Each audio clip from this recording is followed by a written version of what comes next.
better. He's a lawyer licensed to practice law, who, as I am, who took an oath when he was licensed to uphold the Constitution and laws of the United States of America.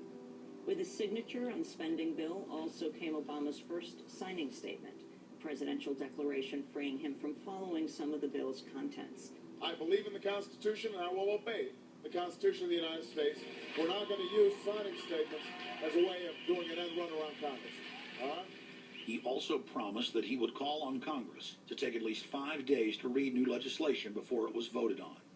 When there's a bill that ends up on my desk as president, you, the public, will have 5 days to look online and find out what's in it before I sign it. So that you know what your government's doing. But from his first day in power, he has aggressively pressured Congress to quickly pass bills before lawmakers and the public even have a chance to see them. Will state his parliamentary inquiry. Speaker, in order to try to figure out what we're doing, how much damage the country, I tried to get a copy of the bill. We have out here on the table 2454 that has 1,090 pages in it, but I've understood since debating here that there's another 300 pages that were added in the middle of the night. My inquiry is, how do I get a copy of the other 300 pages that people on here or here on the floor hadn't had a chance to read or see? Where do we get that before we cram this down on the American people? Is there somewhere physically in the House of Representatives a copy of what we're voting on?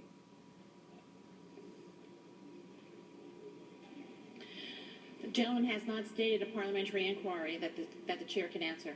Mr. Speaker, I have to say that I am outraged. Here we are getting ready to vote on a piece of legislation, and we haven't even seen 300 pieces of this legislation. No one can even find the bill or even knows where it's at. Obama swore that he would never put lobbyists or donors in his administration. Treasury Secretary Timothy Geithner appointed Mark Patterson, and this is a former top lobbyist for Goldman Sachs, as his chief of staff.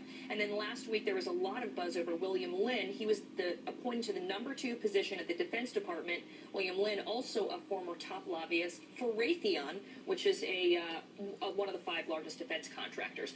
He has now broken all previous records by cramming his administration full of contributors and lobbyists who openly write legislation being proposed by the White House.